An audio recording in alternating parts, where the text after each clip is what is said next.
come with me. We're gonna make the necessary repairs on this 2006 Jeep Wrangler. So today in the shop, we're gonna be replacing the transmission filter, the transmission fluid, and also the transmission shift solenoid. Boy, that sure is a tongue twister. This one's reading about 130 degrees. You wanna make sure it's cool before you get started on it because you can burn yourself. So just make sure that that's a whole lot cooler. All right, guys, so what you wanna do first is, you see this plug right here? You're gonna need to remove that plug.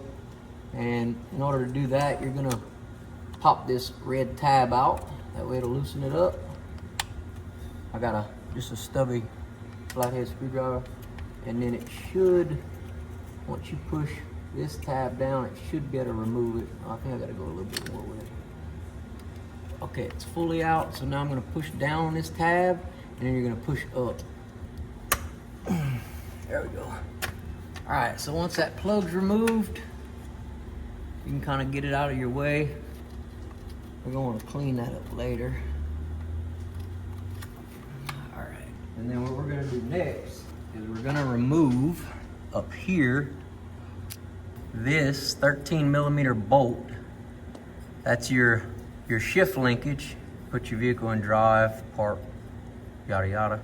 But this 13mm bolt needs to be loosened so that we could slip this off.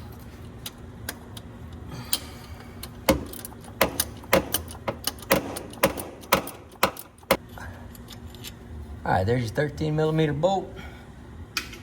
Once you get that out, I believe the linkage just pops right off. There we go, come right off. So this is what we'll be sliding through when we pull off the valve body. So you may want to spray it with some WD-40 just so it'll slide out easy. All right, guys, we're gonna start off here at the transmission pan. You're gonna have 11 10mm bolts and one 13mm bolt. Starting with the 13mm bolt, it's gonna be here in the corner. Then you're gonna have 1, 2, 3, 4, 5, 6, 7. This may look like a bolt, but it's just an empty hole.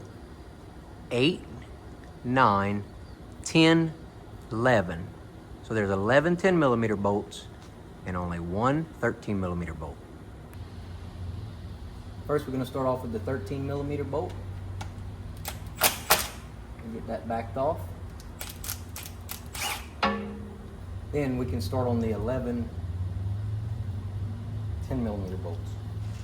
I'm gonna continue to work my way around this transmission pan, taking the 10mm bolts out. Just being careful to have a drip pan below and lots of paper towels. This can make a really big mess on your garage floor and you don't want that. If y'all like the video so far and you want to continue to see great content, go ahead and hit that subscribe button as we upload videos all the time and we continue to help you gearheads at home. Also, give us a like, it'll help out. So a couple things I want to show you guys. Here you have your gasket. So we did purchase a new gasket. And then also, you see this right here? That is a magnet. The magnet is just sitting in the pan so that it catches any type of metal that could possibly circulate through your transmission. So I'm gonna get this cleaned up. Yeah, we'll go from there. Next, what we're gonna do is we're gonna go ahead and remove the filter. This black piece right here is the filter.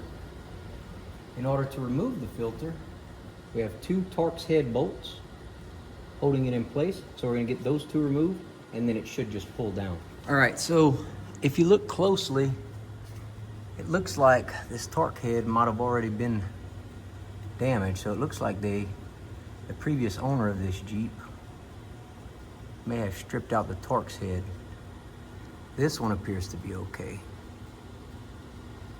So what I'm gonna do, instead of using my electric tools, I'm gonna use my manual Torx set in order to see if I can undo it carefully without stripping it out.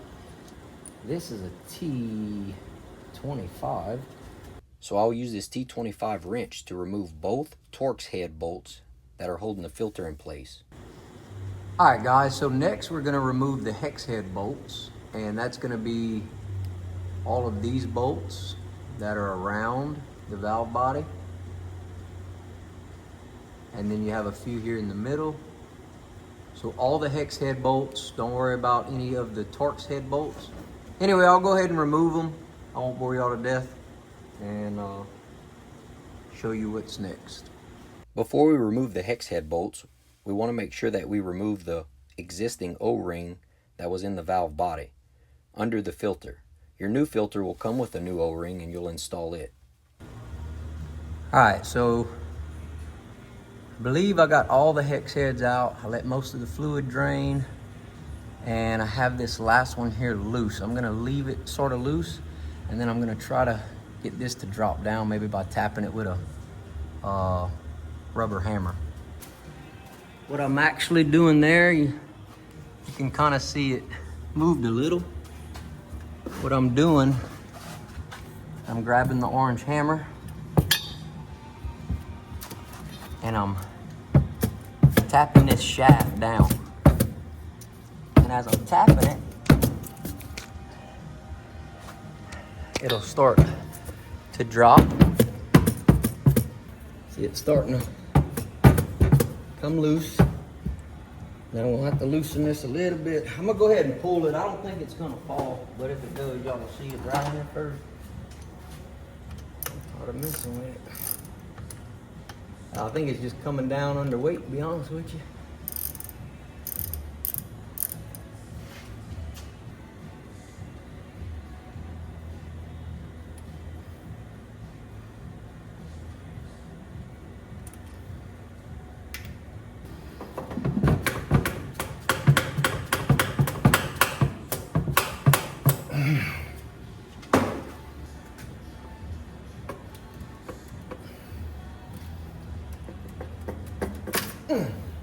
There we go, guys.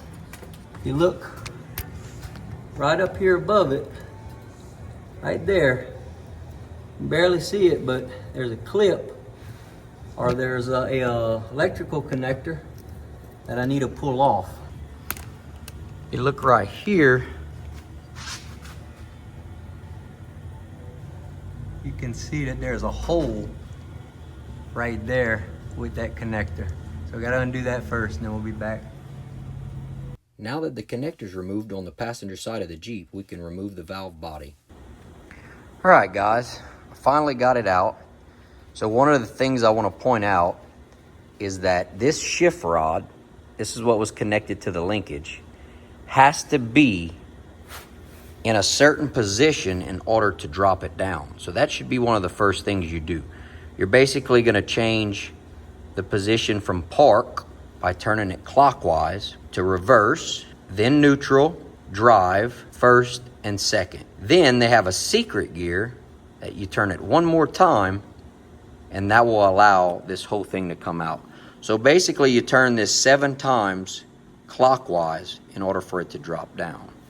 So that's a very important step that I missed, and hopefully it'll help you guys out.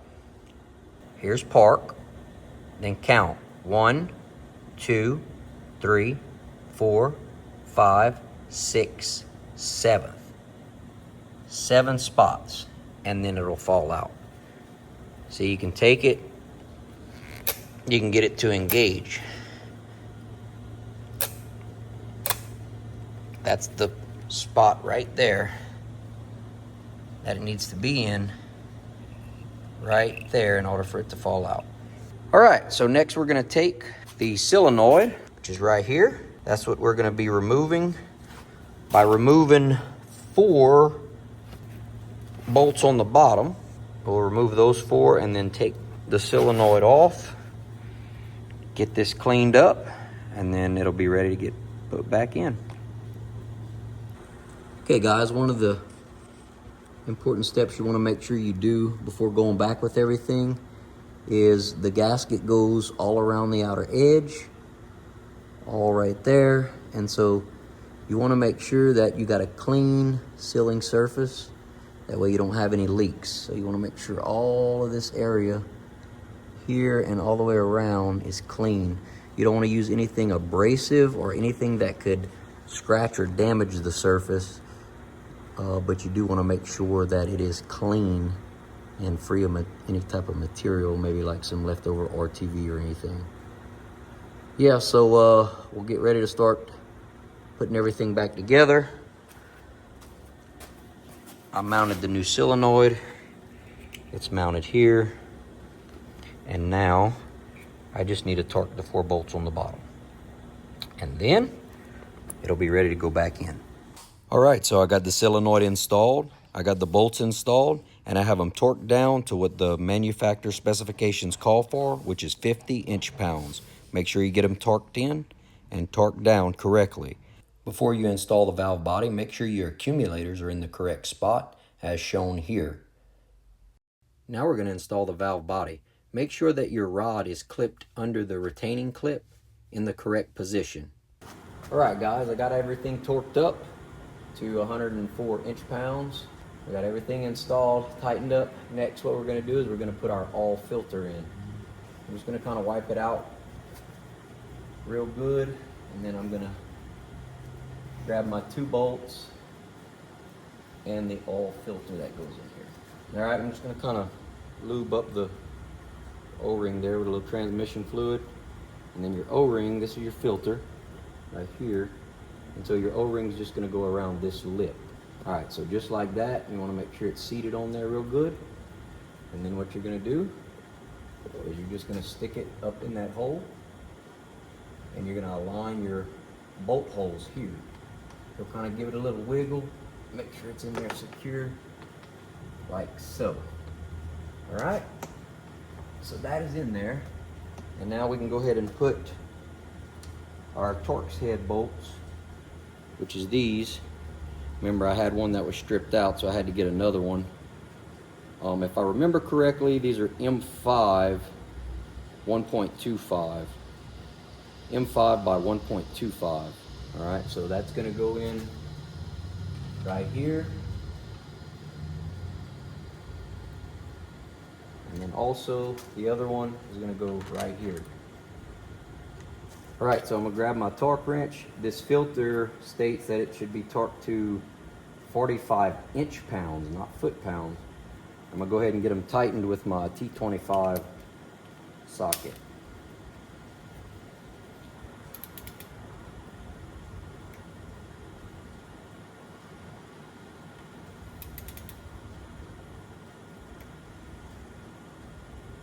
All right.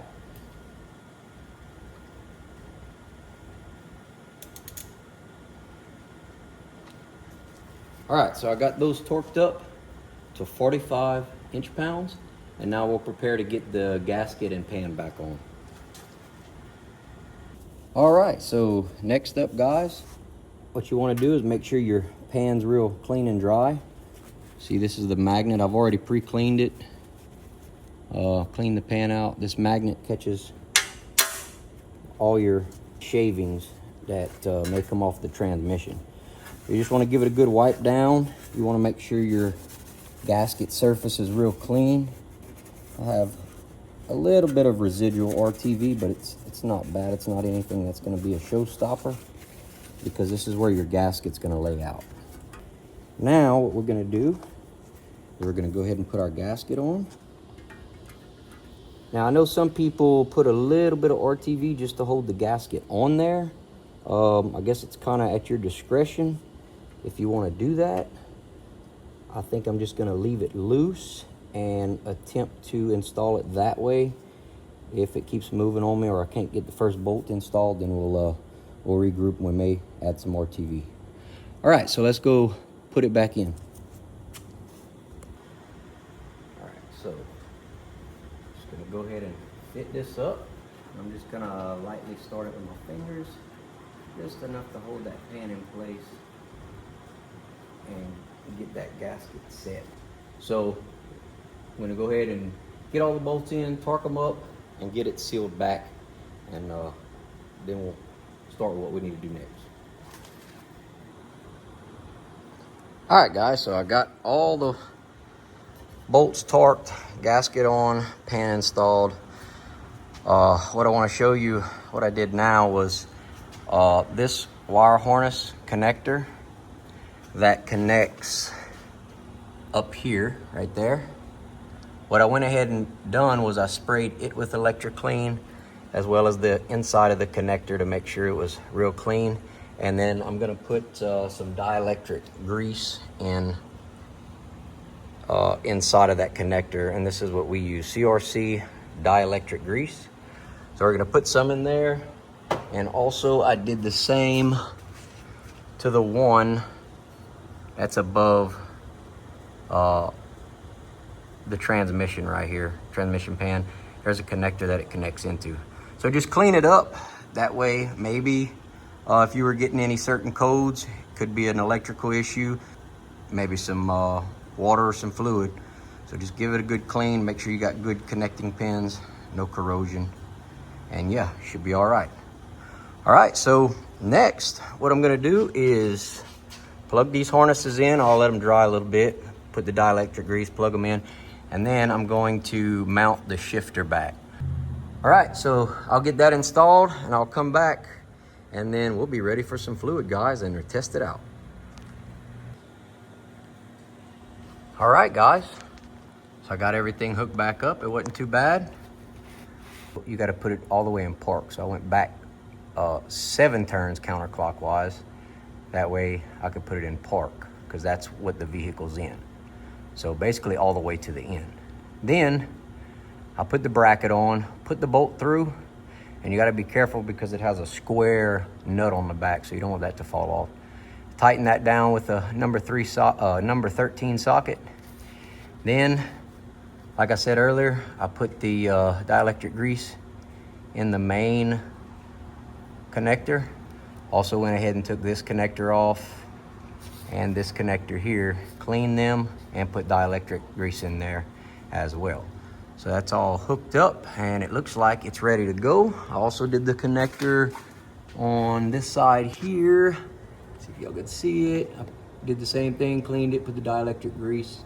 That's actually the connector that goes to the solenoid pack. So I wanted to make sure that that was all cleaned up. So we got everything installed. Now it's time to put some transmission fluid and then we can run a test. All right, guys, we are now ready to add our transmission fluid. And we are using the O'Reilly brand ATF4 automatic transmission fluid. Haynes manual calls for 4 quarts, which is, as we know, 1 gallon. So that's what we're gonna put. See if I could do this without spilling it everywhere. And then what we're gonna do after this is I'm gonna go ahead and start the Jeep. Make sure all the codes are clear. I'm gonna let it run for about 10 minutes or so. I'll cycle through all the gears, making sure we don't have any issues. Then I'll put it in park. Hey, while I'm doing this, I would ask that y'all go and subscribe to our page, Axle Off-Road. Also, if you need any help during maintenance or you're stuck on a problem, you can add our new membership. We have 2 tiers. One's 99 cents. It is called Shop Rat. And we have another one that's $1.99 a month called Monkey Garage Club. And that one, you can get on-demand support and help from us if you're stuck on a problem. So that's worth having. That perk alone can give you real-time, on-demand troubleshoot. So think about that. That'll do it, guys.